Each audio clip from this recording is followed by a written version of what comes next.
বন্ধুরা, কেমন আছো তোমরা সকলেই? আশা করছি তোমরা সকলেই খুব ভালো আছো। আমিও বেশ ভালো আছি।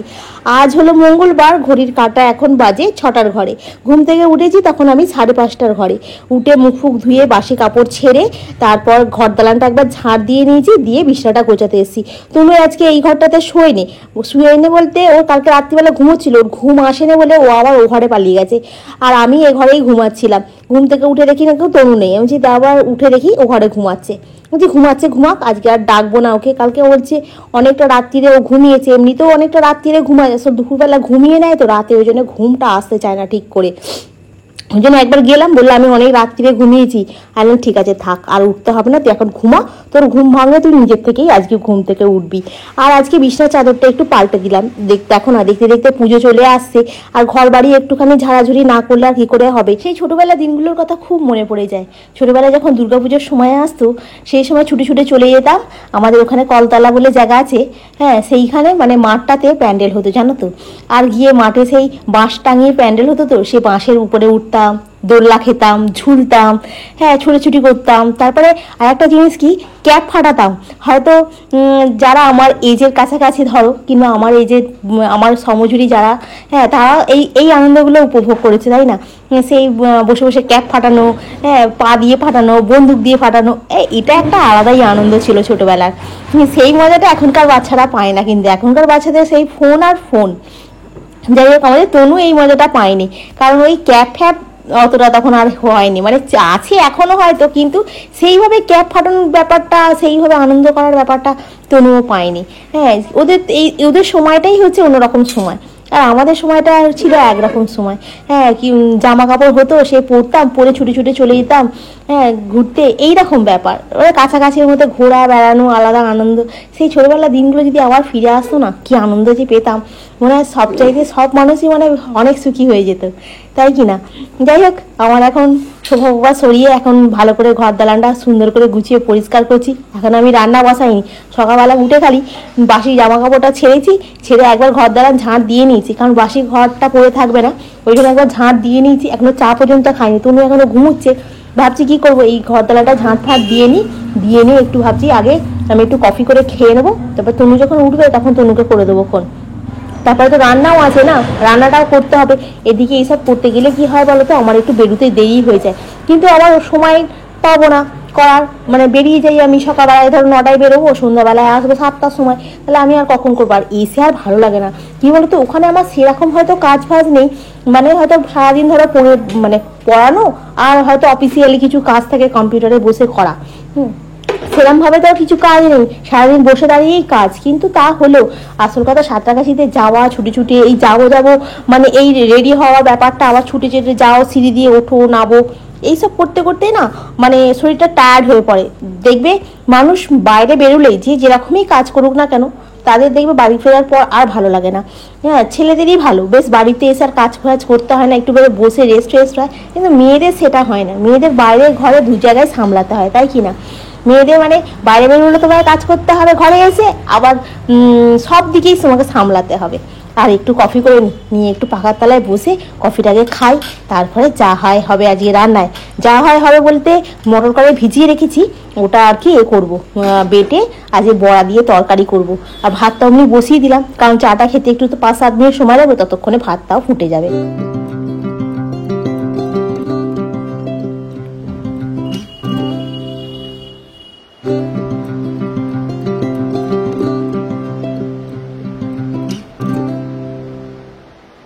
আজকে বানাচ্ছি বড়ার তরকারি। মটর কড়াইটাকে কালকে রাত্রিবেলা ভিজিয়ে রেখে দিয়েছিলাম, ওটাকে একটুখানি মিক্সিতে বেটে নেবো। ওর মধ্যে একটু আদা, একটু কাঁচা লঙ্কা আর একটু নুন দিয়ে দিলাম। তাহলে কি হবে, বড়াটা যখন আবার ফাটাবো না, তখন আর নুনটা দিতে লাগবে না, আর ভালোভাবে নুনটা মানে এটার মধ্যে মিশে যাবে। বুঝতে পেরেছো তো, ব্যাটারটার মধ্যে আর কি, আমি কি বলবো না, বুঝতে পারি না এক সময়।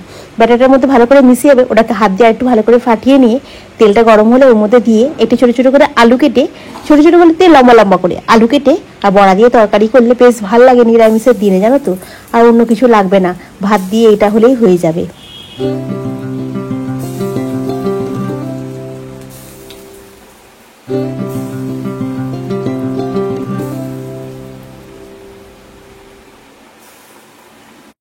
বড়াটাখানে ভাজতে দিয়ে চলে এসেছি বাথরুমেতে। জামা কাপড়গুলো একটু ভিজিয়ে নিই। এখানে সার্ফ এক্সেলটা ডিপের মধ্যে ঢেলে রেখে দিই, ওটা আর বেশি নেই, অল্প একটু ছিল, ওই জন্য ডিপে ফিপে সবটা ধুয়ে ভালো করে পরিষ্কার করে নিয়ে নিলাম। কারণ যা আছে সেই দিয়ে আজকের মতো কাঁচা হয়ে যাবে, এরপরে আবার নিয়ে আসতে হবে, কারণ ফুরিয়ে গেছে। আর এখানে চাদর, তারপর তোমার বালিশের কভার, তারপর সোফার কভার, নাইটি, তনুর জামা সব একবারে পড়ে আছে। সবগুলোকে একবারে ভিজিয়ে দেবো, যখন স্নান করব তখন কেচে দেবো। একটু ভিজলে না ভালো কাঁচা হয়ে যাবে, খুব বেশি আর কষ্ট করতে হবে না। থপ থপ করে নাহলে থুপতে হবে, আছাড় মারতে হবে। আগে তো ওই রকমই করতে হতো, আছাড় মেরে মেরে কাচতে হতো, নাহলেই ব্যাস ঝগড়া অশান্তি শুরু হয়ে যেত। সে একদিন গেছে বাবা, আর বলে কাজ নেই। একটুখানি পাউডার দিত আর এক বালতি কাচতে হতো।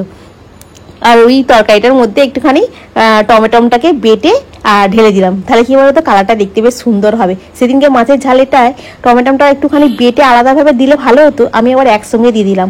এর পরের বারে যখন করবো টমেটোটাকে আলাদা করে বেটেই দেবো। আর এখানে একটু বসলাম, হাঁপিয়ে গেছি, পাখাটা চালিয়ে বসে একটু জল ফল খেলাম, খেয়ে দিয়ে আবার একটু যাবো। কি বলতো কাজ বেশি নয়, সকালবেলাটার মধ্যে এই কাজগুলো সব কটা কমপ্লিট করতে হবে, তো যার জন্য হচ্ছে আমাকে ছুটিটা করতে হয় আর পরিশ্রমটা একটু বেশি হয়ে যায়। কিন্তু যদি ধরো আমি সারাদিন বাড়িতে থাকি, তাহলে রান্না বলো, টিফিন বলো, ঘরের কাজ বলো, অনায়াসেই হয়ে যাবে। আমার তো আর কুচো বাচ্চা নেই যে তাকে পরিষ্কার করা, এই করা ও করা, এইসব তো ব্যাপার নয়, তাই আমার অতটা অসুবিধা হবে না। কিন্তু আমাকে একটা নির্দিষ্ট সময় বেরোতে হচ্ছে, সেই নির্দিষ্ট সময়ের মধ্যে তোমাকে কাজগুলো কমপ্লিট করতে হবে, সেই জন্য আমার আর কি তাড়াহুড়ো থাকে। আর এই বারান্দাটা ভালো করে পরিষ্কার করে মুছে নিলাম, ঝাঁটটা দেওয়া হয়েছে, তরকারিটা করে চাপিয়ে দিয়েছি, আলুটা একটু সেদ্ধ হলে তারপর নাবিয়ে দেবো।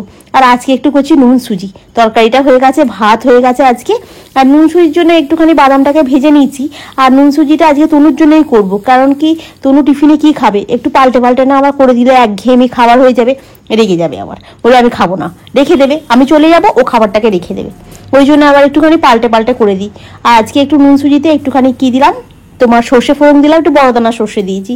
তারপর একটুখানি তোমার গাছে আমার তো হয়েছে কারি পাতা, যে ছোট্ট গাছ, ওইখান থেকে 3-4টে তুলে নিয়েছি, নিয়ে ওর মধ্যে দিয়ে দিলাম তেলের মধ্যে, দিয়ে একটু গাজর, একটু আলুকে পাতলা করে কেটেছি, সামান্য একটুখানি কাঁচা লঙ্কা দিয়েছি ঝালের জন্য, একটুখানি আদা কুচি দিয়েছি, আর একটু নুন দিলাম, কারণ নুন সুজি তো, নুন সুজিতে যদি নুন না দিই তাহলে কি করে আর হবে। আর একটু সুজি দিয়ে দিলাম, সুজিটাকে ভালো করে ভেজে নেবো, নিয়ে তারপরে একটু জল ঢেলে দেবো। আর একটু সুজি দিলাম, মনে হচ্ছে না একটু কম হবে, আমার এবার একটু খারাপ স্বভাব আছে জানো তো, খালি মনে হয় কম হবে না তো, কম হবে না তো, এই জন্য আবার একটু বেশি করে ফেলি, আর বেশি করলেই নষ্ট হয়ে যায়। তনু তো পরিমাপ অনুযায়ী খাবে, একটু যদি বেশি হয় ওটা আর খাবে না, ওটা ফ্রিজ, নাহলে ফ্রিজ থেকে যদি বার করে খাওয়া হলে তো হলো, নাহলে ওরা গেল ডাস্টবিনে, এরমই হয়। আর একটু বাদামটা ভেজে রেখেছিলাম, এর মধ্যে দিয়ে দিলাম, কারি পাতার একটা মিষ্টি গন্ধ বেরোচ্ছে, নুন সুজিতে কারি পাতা দিলে না বেশ ভালো খেতে হয়। এ দেখো আমার তৈরি হয়ে গেল আজকে, আর সমস্ত কাজ হয়ে গেছে, গুছিয়ে খাবার দাবারও টেবিলে রেখে দিয়েছি। আর আজকে আমি একটু খাবার নিয়ে চলে যাবো, একটু ভাত, একটু বড়া তরকারি নিয়ে চলে যাবো, কারণ চা বিস্কুটটা খেয়েছি তো এখন আর খিদে নেই।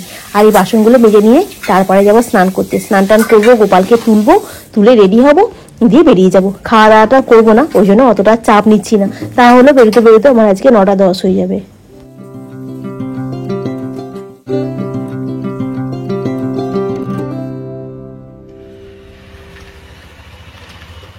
দেখো আমাদের গোটা পাড়াটাতে কি সুন্দর লাইট দিয়ে সাজিয়েছে না, হেবি সুন্দর দেখতে লাগছে। তনু হচ্ছে এখন যাচ্ছে নিমন্ত্রণ বাড়ি, বন্ধুর জন্মদিন। এই জুতো পরে যায় কেউ, ওই জুতোটা পরে যায় না, যেটা আমি আমাকে কি দিয়েছিলি সেদিনকে, হ্যাঁ ওটা পর।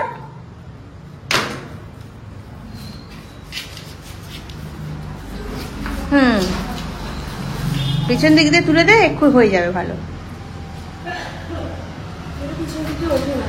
ছেড়ে দে, আমি যেতে পারবি, হাঁটতে পারতিস তো, হ্যাঁ তাড়াতাড়ি চলে আসবি। হ্যাঁ আমি ফোন করলে ফোন তুলবি না, সেটা নয়, আমি তবু বললাম। সকাল থেকে কাজের পরিমাণটা অতিরিক্ত বেশি হয়ে গেছে, এই জন্য এখন আর কিছু ভালো লাগছে না।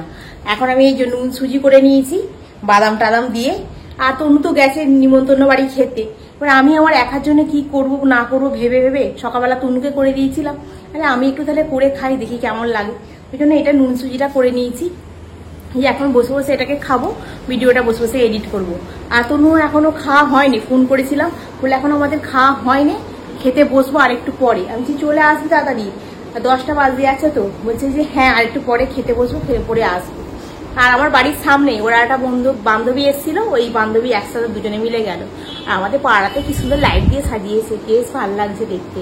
আর সন্ধ্যাবেলা এসেছি, এসে চা ফা খেলাম, খেয়ে দিয়ে বসেই ছিলাম, বসে বসে বসে বসে ভিডিওটা এডিট করছিলাম। তো দেখছি যে একটা নতুন অ্যাপে এডিট করার চেষ্টা করছিলাম, সে হচ্ছে আর না, মাথা আমার খারাপ করে দিচ্ছে একদম। আর লাস্টে এত বিরক্ত লেগে গেছে, আমি বলি ধুর ভাল লাগে না, বিরক্ত লাগছে। লাস্টে আবার মাথাটাকে ঠান্ডা রাখলাম, না ধীর স্থির ভাবে করতে হবে।